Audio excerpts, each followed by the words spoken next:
கிறிஸ்துவுக்குள் பிரியமானவர்களே, கர்த்தரும் இரட்சகருமாய் இயேசு கிறிஸ்து நீடிய நாமத்தினாலே உங்கள் யாவருக்கும் என் அன்பின் வாழ்த்தை தெரிவித்துக் கொள்கிறேன். தேவனர்லி அப்பம் பிரேயர் மினிஸ்ட்ரி சேனல் மூலியமாக உங்களோடு சந்திப்பதில் மிகுந்த மகிழ்ச்சி அடைகிறேன். தினம்தோறும் இரவு நேரத்திலே பரிசுத்த வேதாந்திலிருந்து ஒரு பகுதி நாம் தியானித்து நம்முடைய குடும்ப பாதுகாப்பிற்காக நாம் ஜெபித்து வருகிறோம். இந்த நாளிலும் நாம் ஒரு பகுதியை தியானிப்போம்.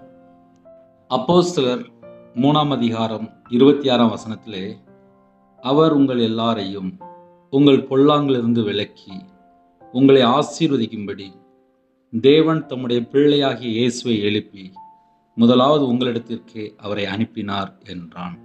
ஹல்லேலூயா. கிறிஸ்துவுக்குள் பிரியமானவர்களே, ஒரு குடும்பத்தை கர்த்தர் ஆசீர்வதிக்க வேண்டும் என்றால் அந்த வீட்டுக்குள்ளே பொல்லாத காரியம் இருக்கக்கூடாது.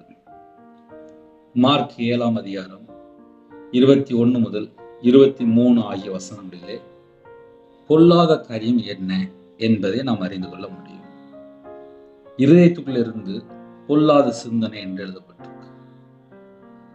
ஆவிக்குரிய வாழ்க்கையிலே வளரணுமா, பூமிக்குரிய ஆசீர்வாதங்களை பெற்றுக்கொள்ளணுமா, ஒரு மனுஷன் பரலோகத்தோடு தொடர்பு கொள்ளணுமா, நம்ம இருதயத்துக்குள்ளே பொல்லாத சிந்தனை இருக்கா என்பதை நம்ம தான் செக் பண்ணி பார்க்கணும். 2வது விபச்சாரம், 3வது வேசித்தனம், 4வது கொலைபாதங்கள், 5 களவு, 6 பொருளாசை, 7 துஷ்டதனம், 8 கபடு, 9 காம விகாரம், 10 வன்கண்ணு, 11 தூசணம், 12 பெருமை, 13வது மதிகேடு புறப்பட்டு வரும்.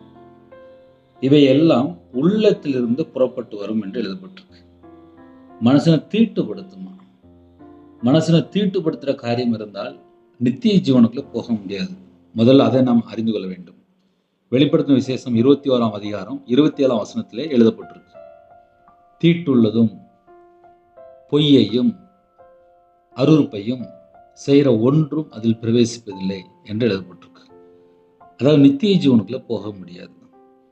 இந்த பூமிக்குரிய வாழ்க்கையில வாழும்போது ஆசீர்வாதமும் பெற்றுக்கொள்ள முடியாது, பரலோகத்துக்குள்ளேயும் போய் சேர முடியாது. அப்ப ஆவிக்குரிய வாழ்க்கையிலே வளர்றதுக்கு தடை, நித்திய ஜீவனுக்கு போறது தடை, இந்த பூமிக்குரிய ஆசீர்வாதங்களை பெற்றுக்கொள்றதுக்கு தடை. இதெல்லாம் என்ன அப்படின்னு சொல்லி பார்க்கும்போது இருதயத்துக்குள்ள இருந்து ஒரு 13 காரியங்கள் புறப்பட்டு வருது. சில குடும்பத்துல என்கிட்ட இல்லை அப்படிம்பாங்க, ஆனால் பொல்லாத சிந்தனை காணப்படும். அந்த பொல்லாத சிந்தனை எப்படி இருக்கும் அப்படின்னா, அன்பு கூறணும்னு சொல்லி தெரியும், ஆனா அன்பு கூற மாட்டாங்க. பாசமா இருக்கணும்னு சொல்லி தெரியும், ஆனா பாசமா இருக்க மாட்டாங்க. மன்னிக்கணும்னு சொல்லி தெரியும், ஆனா மன்னிக்க மாட்டாங்க. பொல்லாத சிந்தனை என்று எழுதப்பட்டிருக்கு. பொல்லாத சிந்தனை இருக்கும்போது அவங்களுக்கு ஒரு நிம்மதியான தூக்கம் இருக்காது. அவங்க எதிர்பார்த்த அளவுக்கு ஆவிக்குரிய வாழ்க்கையில வளரவும் முடியாது, பூமிக்குரிய ஆசீர்வாதத்தையும் பெற்றுக்கொள்ள முடியாது, முடிவில் நித்திய ஜீவனுக்குள்ளேயும் போக முடியாது. அப்போ பொல்லாத சிந்தனை ஒரு மனுஷனுக்குள்ள இருக்கும்போது பல பிரச்சனைகள் தான் இருக்கும், நிம்மதி இல்லாத ஒரு வாழ்க்கை தான் இருக்கும். ஏன்னா சில குடும்பத்துல நைட் நேரத்துல எனக்கு நிம்மதி இல்லை, எனக்கு படுத்த தூக்கம் வரல, எனக்கு பயமா இருக்கு அப்படிம்பாங்க. எல்லாம் சரிதான். வீட்டில் எத்தனை மணி நேரம் நாடகம் பார்க்குறாங்க, எத்தனை மணி நேரம் படம் பார்க்குறாங்க, எத்தனை மணி நேரம் செல்ஃபோனில் இருக்கிறாங்க, எத்தனை மணி நேரம் தேவையில்லாமல் பேசுகிறான்னு சொல்லி கொஞ்சம் கேட்டு பார்த்தா தெரியும், ஏகப்பட்ட கணக்கு வரும். ஒரு மனுஷன் ஆசீர்வாதத்தை பெறணும் அப்படின்னா அதுக்கு நம்ம என்னெல்லாம் செய்யணும் அதைத்தான் இப்போ பேசிட்டு இருக்கோம். மனுஷருடைய இதயத்துக்குள்ள இருந்து பொல்லாத சிந்தனைகளும் என்று எழுதப்பட்டிருக்கு. இந்த பொல்லாத சிந்தனை வந்துட்டுனாலே அசுத்தம் வந்துடும், அருவருப்பு வந்துடும், கேடான புத்தி வந்துடும். எவனை ஏமாற்றலாம், எவனை கொள்ளை அடிக்கலாம், எப்படி சம்பாதிக்கலாம். நல்லபடியாக சம்பாதிக்கிறது வேற, ஏமாற்றி கொள்ளையடிச்சு மாமியார் வீட்டு சொத்தை ஏமாற்றி, அம்மா அப்பா சொத்தை ஏமாற்றி, மனைவிட்டு பிடுங்கி, இப்படி பல காரியங்கள் உண்டு. பண ஆசை வரும்போது அங்கே எல்லா தீமையும் உள்ள வந்துடும். அதனால ஒரு குடும்பத்தில் ஒரு மனுஷன் தடுமாறிட்டான் அப்படின்னாலே அவன் எதில் தடுமாறுறான் அப்படின்னு சொல்லி அவங்க தான் கண்டுபிடிக்கணும். இப்போ நிறைய குடும்பத்தில் என்ன பிரச்சனை அப்படின்னா, ஞாயிற்றுக்கிழமை சர்ச்சைக்கெல்லாம் போயிட்டு இருந்ததாங்க, ஆனால் நிம்மதி தான் இல்லை. ஏன் நிம்மதி இல்லை தெரிய மாட்டுது. அவனோட வாழ்க்கையில் ஏகப்பட்ட பிரச்சனை. ஏகப்பட்ட பிரச்சனைக்கு பின்னாடி என்ன காரணம், பின்னாடி என்ன பிரச்சனை இருக்கு? சில குடும்பத்தெல்லாம் கர்த்தரை விட்டு தள்ளி போயிருந்தாங்க. அவனோட வாழ்க்கையில திரும்பி பார்த்தா சட சட சட சடன்னு எல்லாம் லாஸ் லாஸ் லாஸ். நான் வியாபாரத்துல இருக்கும்போது ஒரு 55 லட்ச ரூபா 60 லட்ச ரூபா நஷ்டப்பட்டேன். நஷ்டப்பட்டு கையில பைபிள் எடுத்து வாசித்து பார்த்தேன். ஏன் என் வாழ்க்கையில நஷ்டம் வந்துச்சு, ஏன் என் வாழ்க்கையில இவ்வளவு பெரிய பிரச்சனை அப்படின்னு சொல்லி நான் வாசித்து பார்க்கும்போது, மனுஷனை நம்பினாலே சாபம் சொல்லி போட்டிருக்கு. நான் ஒரு மனுஷனை நம்பி 13 லட்சம் கொடுத்துருந்தேன். அதனால வீடு வித்து எல்லாம் நஷ்டப்பட்டு வந்தேன். தேவனை சார்ந்து இருக்கணும் அப்படின்னு சொல்லி வேதம் சொல்லிடுறது. ஆனா நான் மனுஷனை சார்ந்து வாழ்ந்தேன். இந்த நிறைய குடும்பத்திலே பொல்லாத சிந்தனை உள்ள இருக்கிறதுனாலதான் ஆசீர்வாதத்துக்கு தடை. ஒருவேளை வீட்டுல பணம் வரும் போகும், அதெல்லாம் எல்லாம் செழிப்பாதான் இருக்கும். ஆனா நிம்மதியான தூக்கம் இருக்காது. ஏன்னா சிந்தனைக்குள்ள ஒரு பொல்லாத சிந்தனையா இருக்கும். எப்படியாவது ஏமாத்தி சம்பாதிச்சுட்டு இருப்போம், யார்ட்டையாவது போய் பேசி யார்ட்டையாவது எப்படியாவது ஏமாத்தி பல மெத்தட்ல சம்பாதிச்சுட்டு இருப்பாங்க. அதனால இரவு நேரத்திலே பரலோகத்திலிருந்து ஒரு ஆசீர்வாதம், உண்மையான ஒரு ஆசீர்வாதம் வரணும் அப்படின்னா அதுக்குன்னு சில வழிமுறைகள், அதைத்தான் பேசிட்டு இருக்கிறோம். மனுஷருடைய இதயத்திலிருந்து பொல்லாத சிந்தனைகளும், விபச்சாரங்களும், வேசித்தனங்களும், கொலைபாதங்களும், களவுகளும், பொருளாசைகளும். இப்ப சில வீட்டுல என்ன இருக்கு அப்படின்னா பொருளாசை அதிகமா இருக்கும். அந்த பொருளாசை மூலியமா நிறைய பிரச்சனை, நிறைய ஆபத்து உள்ள வந்துருக்கும். அதனால ஒருவேளை யாராவது பொருளாசை இருந்தீங்கன்னா அதுவும் கொஞ்சம் பிரச்சனை உள்ள சப்ஜெக்ட் தான். துஷ்டதனம், கெட்டதனம், கவடு, காம விகாரம், வன்கண்ணு, தூசணம், பெருமை, மதிகேடு புறப்பட்டு வரும். இந்த பொல்லாத காரியங்கள் உள்ளத்திலிருந்து புறப்பட்டு வரும்போது மனுஷனை தீட்டுப்படுத்திட்டே இருக்கும். ஆனால் ஆசீர்வாதங்களை ஒரு மனுஷன் பெற்றுக்கொள்ளணும் அப்படின்னா இயேசு கிறிஸ்துவிடத்திலே மனம் திரும்ப வேண்டும். அவர் உங்கள் எல்லாரையும் உங்கள் பொல்லாங்கிலிருந்து விலக்கி, ஒரு மனுஷனோட வாழ்க்கையில பாவம் தொடர்ந்து செய்யும்போது தேவனுடைய முகம் மறைக்கப்பட்டு விடுகிறது. தேவனோட ஐக்கியம், தொடர்பு எல்லாம் துண்டிக்கப்பட்டு விடுகிறது. அதுக்கப்புறம் நம்முடைய வாழ்க்கையில செத்து போன ஒரு நிலைமை தான். ஆவிக்குரிய வாழ்க்கையிலும் வளர்ச்சி இருக்காது, பூமிக்குரிய ஆசீர்வாதமும் பெற்றுக்கொள்ள முடியாது. எல்லாம் ஊழல், இந்த பாவம் தான் நமக்கும் தேவனுக்கும் பிரிவினை உண்டாக்குறது. அதனால ஆவிக்குரிய பிள்ளைகள் யாரெல்லாம் இணைந்திருக்கிறீங்களோ நம்ம வாழ்க்கையில் எல்லாமே கரெக்டா இருக்கா, நைட்டு செல்போன்ல சார்ஜ் இருக்கான்னு சொல்லி கரெக்டா பார்க்குறாங்க. அதெல்லாம் கரெக்டா பார்த்து உடனே சார்ஜ் உடனே போட்டுருவாங்க. அதே போல ஆவிக்குரிய வாழ்க்கையில எங்கேயாவது விழுந்து போய் கிடக்குறோமா? நாளை என் வாழ்க்கையில ஆவிக்குரிய வாழ்க்கையில வளர்றேனா, இல்லை அப்படியே தான் இருக்கிறானா, இல்லை சும்மா ஏதோ கடமைக்கு வாழ்றேனா அப்படின்னு சொல்லி எல்லாம் செக் பண்ணி பார்ப்பேன். ஏன்னா ஆவிக்குரிய பிள்ளைகள் அப்படிலாம் செக் பண்ணி பார்க்கணும். நைட் நேரத்தில் வீட்டில் வந்தோடனே முதல்ல லைட்டு போடும், வீடு வெளிச்சமாக இருக்குன்னு சொல்லி. அதே போல் நம்ம இருதயம் வெளிச்சமாக இருக்கா, இல்லை இருதயத்துக்குள்ள இருள், வேசித்தனம், காம விகாரம், கபடு, வன்கண்ணு, தூசணம், தேவையில்லாத குப்பை எல்லாம் உள்ள இருக்கான்னு சொல்லி நம்ம தான் செக் பண்ணி பார்க்கணும். சில வீட்டில் மனைவிட்ட பேச மாட்டாங்க, புருஷன்கிட்ட பேச மாட்டாங்க, இஷ்டம் போல் வாழ்வாங்க, இஷ்டம் போல் இருப்பாங்க, இஷ்டம் போல் செய்வாங்க. அப்புறம் எனக்கு ஒரே பிரச்சனை சொல்லிட்டு ஒரே ஜபகதிப்பு. காரணம் என்ன சொல்லி பார்க்கும்போது மனம் திரும்புறது கிடையாது. துணிகரமாக வாழ்வாங்க, துன்மார்க்கமாக வாழ்வாங்க, கர்த்தரை விட்டு தள்ளி போய் இஷ்டம் போல் வாழ்வாங்க. அதுக்கப்புறம் என் வாழ்க்கையில் பிரச்சனை சொல்லிட்டு ஒரே காரியத்தை யோசிச்சுட்டு இருப்பாங்க. ஒரு மனுஷன் பொல்லாங்கிலேருந்து விலகினா மட்டும்தான் ஆசீர்வாதம். ஆசீர்வாதத்தை பெற்றுக்கொள்ளணுமா, அதுக்குள்ள வழிமுறைகள் இன்னைக்குள்ள செய்தியில நீங்க அறிந்து கொள்ள முடியும். அவர் உங்கள் எல்லாரையும் உங்கள் பொல்லாங்கிலிருந்து விலக்கி உங்களை ஆசீர்வதிக்கும்படிக்கு தேவன் தம்முடைய பிள்ளையாகி இயேசுவை எழுப்பி முதலாவது உங்களிடத்திற்கே அவரை அனுப்பினார் என்றார். அப்ப நம்ம வாழ்க்கையில ஆசீர்வாதம் எவ்வளவு முக்கியம். அந்த ஆசீர்வாதத்தை பெற்றுக்கொள்ளணும் அப்படின்னா பொல்லாத காரியம் எத்தனை காரியம் இருக்கு. ஏன்னா நிறைய குடும்பத்துல சிந்தனையில தவறான சிந்தனையா இருக்கும்போது ஆசீர்வாதத்துல அங்க நிறைய பிரச்சனை கிடக்கும். ஏன்னா 31 நாளும் 24 மணி நேரமும் பொல்லாத சிந்தனைகளா இருப்பாங்க. அப்புறம் என் வாழ்க்கையில் எனக்கு என்ன பிரச்சனை சொல்லி உட்காந்து நைட் நேரத்தில் உட்காந்து தனியாக டேபிளில் அப்படி கை வச்சுட்டு உட்காந்து யோசிச்சுட்டு இருப்பாங்க. தேவையில்லாமல் செல்ஃபோன் பார்க்குறது, தேவையில்லாமல் படம் பார்க்குறது, நாடகம் பார்க்குறது, தேவையில்லாமல் கேம் விளையாடுறது, தேவையில்லாத நபர்கிட்ட பழகுறது, தேவையில்லாத ஃப்ரெண்ட்ஷிப்பு, தேவையில்லாத ஐக்கியம், தேவையில்லாத தொடர்பு, தேவையில்லாத காரியங்கள், தேவையில்லாத அசுத்தங்கள், தேவையில்லாத பாவங்கள், இதெல்லாம் எங்கெல்லாம் கிடக்குன்னு சொல்லி செக் பண்ணி பார்க்கணும். ஒரு வீட்டுக்குள்ள வந்த உடனே லைட்டு போட்ட உடனே முதல்ல குப்பையா இருக்கான்னு சொல்லி செக் பண்ணி பார்ப்பாங்க. வீட்டில் ஏதாவது ஸ்மெல் வருதா, ஏதாவது வீட்டுக்குள்ள ஏதாவது காரியம் இருக்கான்னு சொல்லி செக் பண்ணி பார்ப்பாங்க. வீடை ஃபுல்லாக க்ளீன் பண்ணுவாங்க. காலையில் தூங்கின்னு சொல்லி மறுபடியும் ரீஃப்ரெஷ் ஆவாங்க. இதெல்லாம் என்ன அர்த்தம் அப்படின்னா, நம்ம இருக்கிற இடத்த பத்திரமா பாதுகாத்துக் கொள்றது. அதே போல நம்ம இருதயம் இன்னைக்கு நிறைய குடும்பத்துல கேடா இருக்கு. நித்தம் நித்தம் பொல்லாத மட்டும் யோசித்து அவங்களோட வாழ்க்கையில எடுக்கிற எல்லா முடிவுமே தப்பாயிருது. சில குடும்பத்துல உணர்வே இல்லை. அவங்க என்ன யோசிக்கிறாங்க, இது நல்லதா தப்பா, இப்ப அப்படிலாம் பாக்குறது இல்லை. எனக்கு இது வேணும், அவ்வளவுதான்.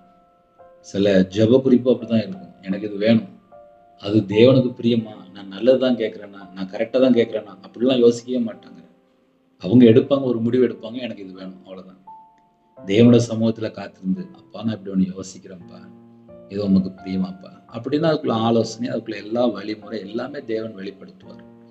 ஆனா கர்த்தருடைய பிள்ளைகள் இரவு நேரத்துல இன்னைக்குள்ள செய்தி உங்களுக்கு ஆசீர்வாதமா இருக்கணும் அப்படின்னு நீங்க நினைச்சீங்க அப்படின்னா, முதல்ல ஒரு மனுஷனோட வாழ்க்கையில பொல்லாத காரியம் 24 மணி நேரத்துல ஏதாவது தொடருதா அப்படின்னு சொல்லி நம்ம அழகா செக் பண்ணி பார்த்தாச்சு அப்படின்னாலே அழகா கண்டுபிடிக்க முடியும்.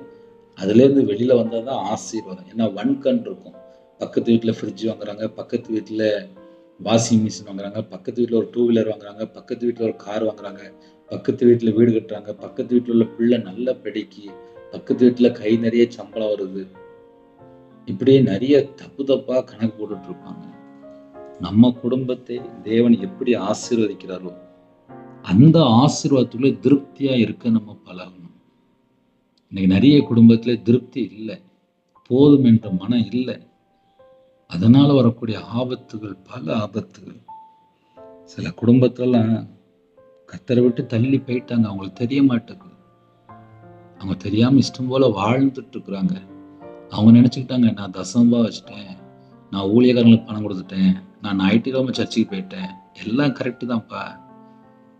மனம் திரும்பி என்னோட வார்த்தைக்கு கீழ்ப்படிந்து தேவ சித்தத்துக்குள்ள நம்ம இருக்கிறோமா, என்னையும் சேர்த்துதான்.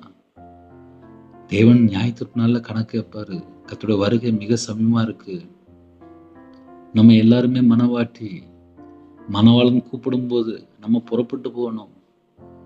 இந்த பூமியிலேயே எல்லாம் சொத்து சேர்த்து இங்கேயே வாழ்ந்து செட்டில் ஆயிரலன்னு சொல்லி அப்படி இருக்கக்கூடாது. இம்மை பொழுதுல மறுரூபமாக வேண்டியிருக்கு. நைட்டு படுத்து தூங்கும்போது இன்னைக்கு கர்த்தருடைய வருகை இருந்தா நான் போக ரெடியா இருக்கணும், அவ்வளவுதான். வேற ஒண்ணுமே இல்லை லைஃப். அதனால யாரெல்லாம் இணைந்திருக்கிறீங்களோ, ஒரு சின்ன செய்தி கேட்கும்போது உங்க வாழ்க்கைய ஒரு மனமாற்றம் இருக்கா, ஏதாவது யோசித்து பார்க்குறீங்களா அப்படின்னு சொல்லி நம்ம தான் யோசித்து பார்க்கணும். வேறு வழியே இல்லை. வேற நாட்டில் வேற சூழ்நிலை, தனிமையில் திக்கற்ற பிள்ளை எத்தனையோ குடும்பத்தில் விதவையாக இருக்காங்க. ஹாஸ்பிட்டலும் செய்தி கேட்குறீங்க. சில குடும்பத்தில் நிறைய சூழ்நிலையில் பாதிக்கப்பட்டிருக்கீங்க. எல்லாம் தேவனுக்கு தெரியும். ஆனால் நம்ம தேவ சித்தத்துக்குள்ளே இருக்கிறோமா, இல்லை வழி விலகி போயிட்டோமா, இல்லை நம்ம இஷ்டம் போல் போயிட்டுருக்குறோமா, எந்த வழியில் போயிட்டுருக்கோம்? நல்ல வழியும் இருக்குது, கெட்ட வழியும் இருக்குது. அதனால் இரவு நேரத்தில் இப்படி நம்ம ஒரு செய்தி பேசும்போது அது சில குடும்பத்தில் ஆலோசனையாக இருக்கும், சில குடும்பத்தில் பிரயோஜனமாக இருக்கும், சில குடும்பத்தில் கத்தரை விட்டு தள்ளி போயிருப்பாங்க, அவங்க பார்த்தா யோசிச்சுட்டு இருப்பாங்க. இப்படி பலவிதமான ஜனங்கள் தான் யூடியூப் மூலியமா இணைந்திருக்கிறீங்க. முடிஞ்சா தேவனர்ல எப்போ மினிஸ்டர்களுக்காக ஜெபம் பண்ணிக்கோங்க. ஒருவேளை ஜெபிக்க வேண்டும் விரும்பினால் 9363064181 நம்பர் தொடர்புண்டால் ஜெபிப்போம். கத்தர் மட்டும்தான் குடும்பத்தை ஆசீர்வதிக்க முடியும். ஒரு மனுஷனுடைய வாழ்க்கையில பொல்லாத காரியம் அதிகமா இருக்கு அப்படின்னா முதல்ல மனம் திரும்பணும், பாவ மன்னிப்பை பெற்றுக்கொள்ளணும், தேவனிடத்திலிருந்து இரக்கங்களை பெற்றுக்கொள்ளணும். அது இல்லாம சும்மா நான் இஷ்டம் போல வாழ்வேன்னு தேவன் ஆசீர்வதிச்சுட்டார் அப்படின்னா பைபிள்ல அப்படி எங்கேயும் எழுதப்படலை. மனம் திரும்பி பாவ மன்னிப்பை பெற்றுக்கொண்டு தேவனிடத்தின் இரக்கங்களை பெற்றுக்கொண்டு ஆசீர்வாதத்தை பெற்றுக்கொள்ளணும். அதுதான் கரெக்டான வழிமுறை. ஏன்னா நான் கையில பைபிள் எடுத்து வாசிக்கும் போது நான் கர்த்தரை விட்டு எங்கெல்லாம் தள்ளி போய் பாவம் பண்ணிட்டு இருக்கேன் அப்படிதான் நான் யோசித்து பார்த்தேன். நான் தேவனோட வார்த்தை கீழ்ப்படிய தேவனை துதிக்க தேவனோட நாமத்தை மகிமைப்படுத்த அழகா குடும்பத்தை ஆசீர்வதிக்க ஆரம்பித்தார். அதனால இரவு நேரத்திலே ஜெபிக்கிற குடும்பம் கர்த்தருக்கு பிரியமானபடி முதல்ல வாழ்வோம். நம்ம குடும்பத்தை கண்டிப்பாக ஆசீர்வதிப்பார். ஒரு சின்ன ஜெபம் தான் பண்ண போறோம். கண்களை மூடுவோம். பரம தகப்பனே, உங்க நன்றியோடு துதிக்கிறோம்ப்பா. உங்க பாதபடியில தாழ்த்திரோம்ப்பா. உங்க பிள்ளையாக எங்களை மீட்டெடுத்தீங்கப்பா. வெளிச்சத்தின் பிள்ளையா எங்களை மீட்டெடுத்தீங்கப்பா. ராஜாக்களும் ஆசாரியருமாக எங்களை மீட்டெடுத்தீங்கப்பா. நித்திய ஜீவனுக்கு எங்களை அழைத்து கொண்டு சொல்லி வாக்குத்தத்தம் பண்ணீங்கப்பா. கிருபை தந்தீங்க, மகிமை தந்தீங்க, எங்களை பரிசுத்தப்படுத்துறீங்க, எங்களை நீதிமானா மாற்றீங்க. எவ்வளவு கிருபை! அதையெல்லாம் நாங்கள் நினைத்து பார்த்து சத்தியத்துக்கு நாங்கள் கீழ்ப்படிந்து, பரிசுத்தாவின் சத்தத்துக்கு நாங்கள் கீழ்ப்படிந்து ஆசீர்வாதத்தை பெற்றுக்கொள்ள வேண்டும். கிருபை செய்யுங்க. இணைந்திருக்கிற சிறுபிள்ளை முதல் கொண்டு முதியோர் எல்லா குடும்பத்துக்கு கத்தர் ஆசிரிங்க. இந்த நாள் முழுதும் எல்லா காரியத்திலும் கத்தர் பாதுகாத்து கிருபைக்கா நன்றி. இரவு நேரத்திலே உங்கள் பிள்ளைகளோட கற்றுக் கொடுங்க. ட்ராவலிங்கில் இருக்காங்க, வேலை பார்க்குறாங்க, வெளிநாட்டில் இருக்கிறாங்க. நைட் நேரத்தில் வாலிப பிள்ளைகள், வாலிப பையங்க ஐடி ஃபீல்டில் இருக்காங்க. நைட் நேரத்தில் நிறைய குடும்பத்தில் வேறு வேறு இடத்துல தனிமையில் இருக்கிறாங்க. எத்தனை குடும்பத்தில் இரவு நேரத்தில் ஜெபினாலும் அவங்க குடும்பம், அவங்களுடைய வம்சம், அவங்களுடைய தலைமுறை எல்லாம் இயேசு சுரத்தினால இயேசு நாமத்தில் வேலை அடைத்து பாதுகாத்து கொள்ளப்படட்டும். நைட் டியூட்டிலே ஒவ்வொரு குடும்பத்தையும் கத்தர் பொருட்படுத்துவாங்க. ஹாஸ்பிட்டலில் அவசர சிகிச்சையில் பலவீனத்தோடு படுத்த படுக்கல குடும்பத்தை கர்த்தர் தொட்டு சுகமாக்கித்தாங்க, பரிபூர்ணமான சுகமாக்கித்தாங்க. உங்களுடைய தலைமுறையாலே சுகமாக்கித்தாங்க. அவங்களோட அக்கிரமம், அவங்களுடைய பாவத்தையெல்லாம் மன்னித்து சுகமாக்கித்தாங்க. படுத்து தூங்க போகிறாங்க. எங்கள் வீட்டுக்குள்ளே நீங்கள் வாங்க, எங்கள் இதயத்தில் வாங்க, எங்கள் குடும்பத்தில் நீங்கள் தலைவராங்க. எங்கள் வாழ்க்கையில் எல்லாமே நீங்கள் மட்டும்தான்ப்பா. உங்கள் கரத்தில் அர்ப்பணிக்கிறோம். வரக்கூடிய கருத்தை வெளிப்படுத்துங்க. அதிக அளவில் உங்களுடைய சமூகத்தில் கண்வெளிக்கிறது கிருபை செய்யுங்க. குடும்பத்துக்குள்ளே எந்த குடும்பத்தில் பிரச்சனை, போராட்டம், மதுபான அடிமை, விக்கிர வழிபாடு, வேசித்தனம், கத்தரை விட்டு தள்ளி போகிற எத்தனை அருவருப்பான காரியம் எல்லா செத்த கிரியெல்லாம் இயேசு கிறிஸ்து நாமத்தை சுட்டரிக்கப்படட்டும். கத்தர் பொறுப்படுத்துங்க. எல்லா குடும்பமும் சந்தோஷமா வாழ வேண்டும். நைட் நேரத்தில் கற்பத்தினிக்காக யாரெல்லாம் ஜெபிக்கிறாங்களோ கத்தர் மனம் இறங்கி ஆசீர்வாதம் கொடுங்க. மாசமாக இருக்காங்க, தாய்மொழியமாக ஆசீர்வதிங்க. டெலிவரி பொறுப்பாங்க, பரம வைத்தியர் கூட இருங்க. பிள்ளைகளுக்கு வயசு அதிகமாயிட்டு போகுது, நல்ல குடும்பமாக தாங்க.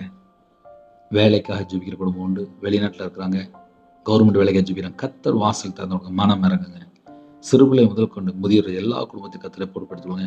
ஹாஸ்டலில் இருக்காங்க, ஹோமில் இருக்காங்க, முதியோர் இடத்துல இருக்காங்க. அந்த குடும்பத்தை கத்தர் ஆசீர்வதிங்க, பாதுகாத்துக் கொள்ளுங்க. கடனில் கஷ்டப்படுற குடும்பத்தை உங்களுடைய காலத்தில் பண்ணிடும். அந்த பிரச்சனைக்கு ஒரு முடிவு கொண்டு வாங்க. வீடு கட்டணும், சொந்த வண்டி வாங்கணும், சொந்தமாக பிஸ்னஸ் பண்ணணும். அவங்களோட மன விருப்பத்தை கத்தர் நிறைவேற்றித்தாங்க. குறைகள் குற்றங்களை மன்னிங்க. எல்லா குடும்பத்தையும் கத்தர் தான் பாதுகாக்கிறீங்க. இந்த நாளிலும் எத்தனை குடும்பத்தில் வெளியில் போயிட்டுருந்தாலும் பாதுகாத்த கிருபைக்காக உண்மை 1000 மடங்கு நன்றியோடு துதிக்கிறோம், சுதிக்கிறோம்ப்பா.